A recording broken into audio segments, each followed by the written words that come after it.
Hello! In this video I'm back at the coast and I'm looking specifically for photos that are based around shape, perhaps around framing and simplicity.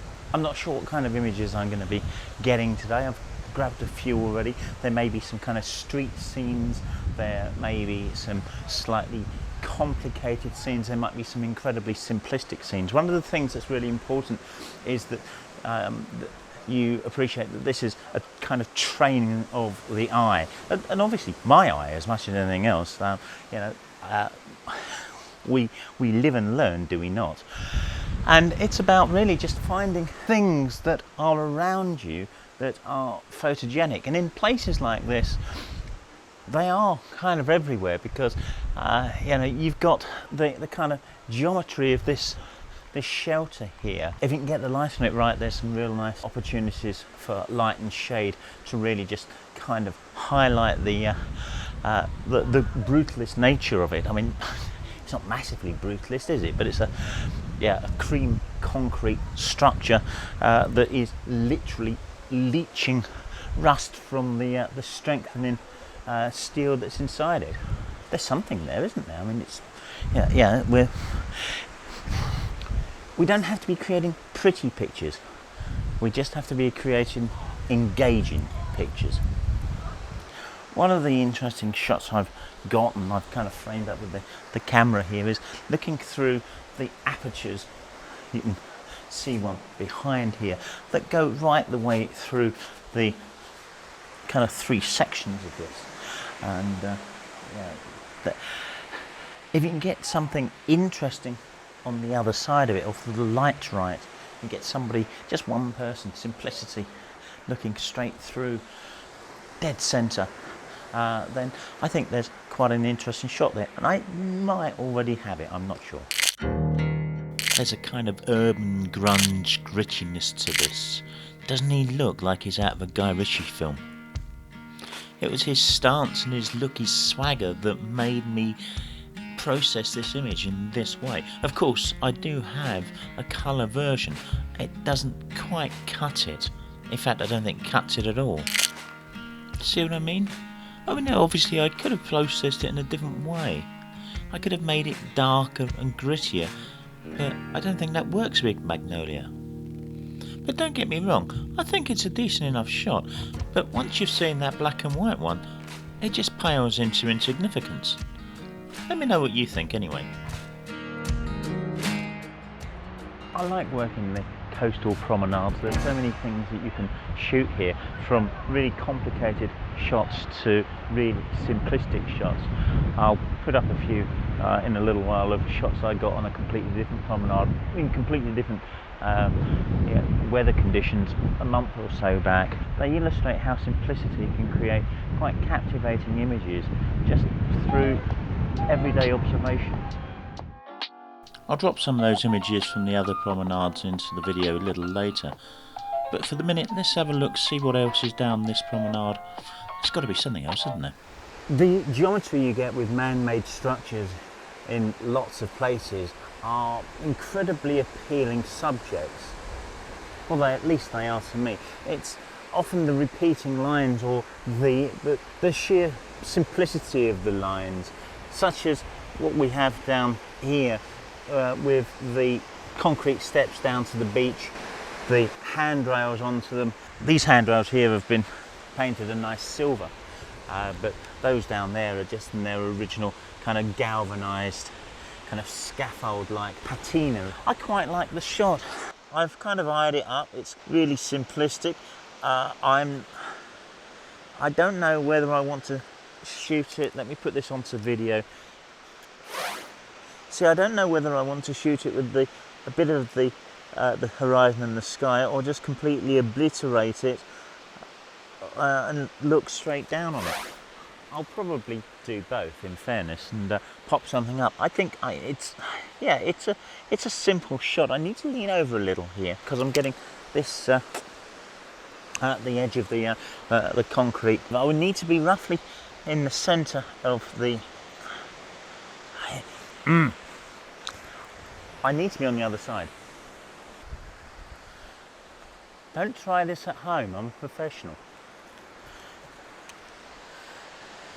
Right, the biggest problem is just this edge here, which because I'd like to get the corner of this handrail here uninterrupted.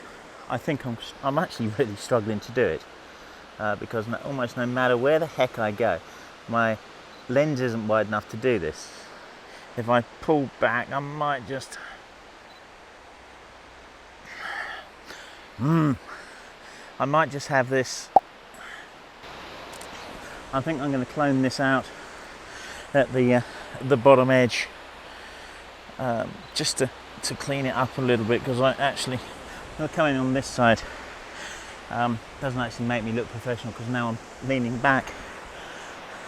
But I'll probably have to clean this bottom corner of it up in post a little bit, and it's probably where generative fill from the new beta version of Photoshop is going to help me here. But anyway, I'll pop it on screen. Tell me what you think of it. I do tend not to change images too much in post-production. I try to get it right in camera as much as I can. Sometimes you can't. However, this one I felt needed just a bit of cleaning up. Ordinarily, when I was doing this kind of thing, I'd use a bit of cloning, maybe patch tools, that kind of thing. But this is done with generative fill, and it's absolutely amazing. Just watch the corners as I fade the changes in and out.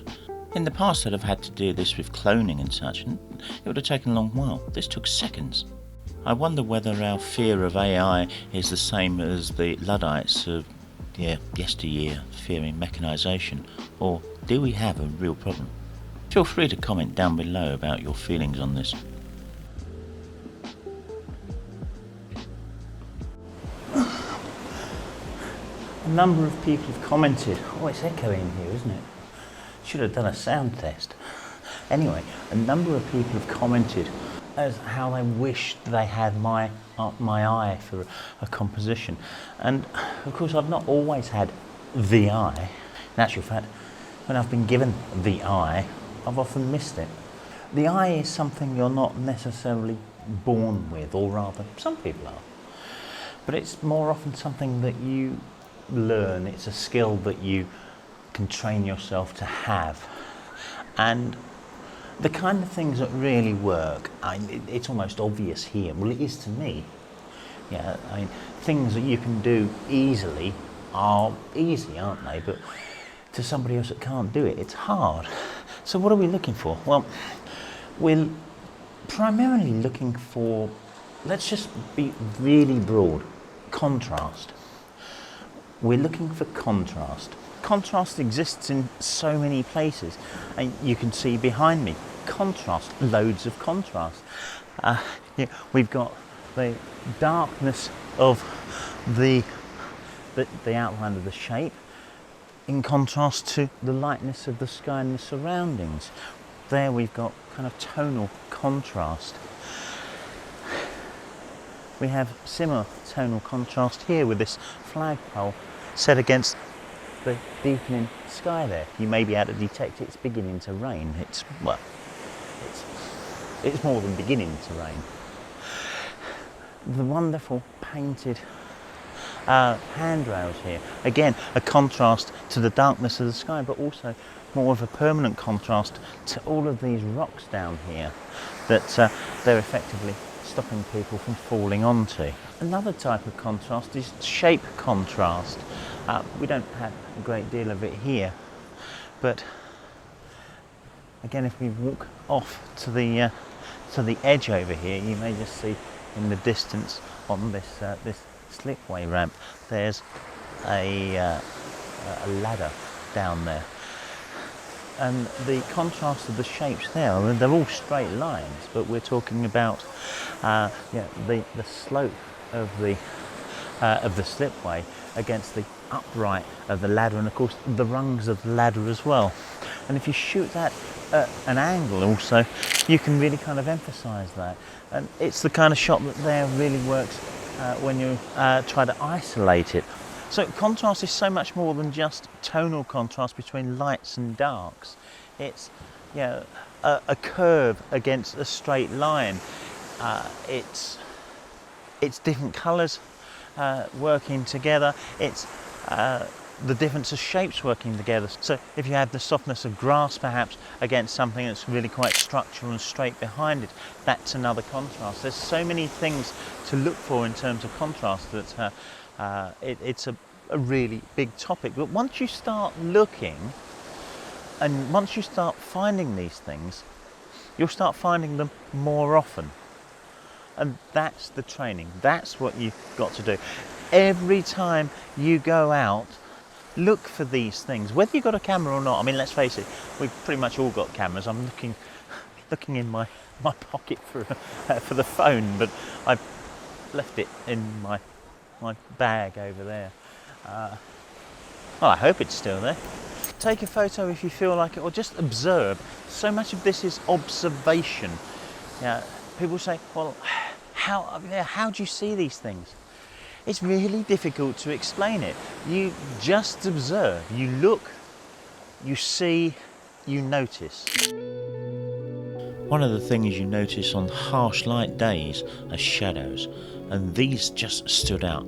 Bright day, lovely, lovely coloured sand. Just couldn't resist this. This was shot on the same day, same promenade. I just like the dynamic of it, but also just how kind of simple it is. The figure, of course, really makes this work. This I shot in, I think, 2022. I waited a long time for the right person to appear between these two upright supports. There's a lot of editing on this one to remove other people in the image. It was the height of summer, but I did a reasonable job of it, and this was all done by hand as well. Now, you can't get much more contrast than just black and white, which is really the majority of this, and I really like this shot. Another promenade, bit of brutalism.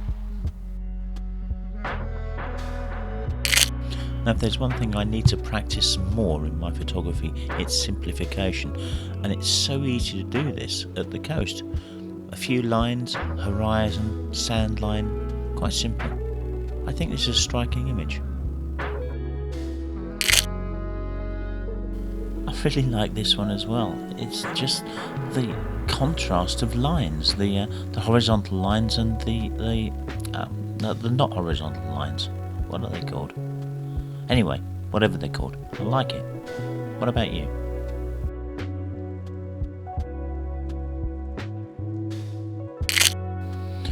This is another one of those heavy contrast ones, isn't it? It's a colour contrast of the blues and the yellows.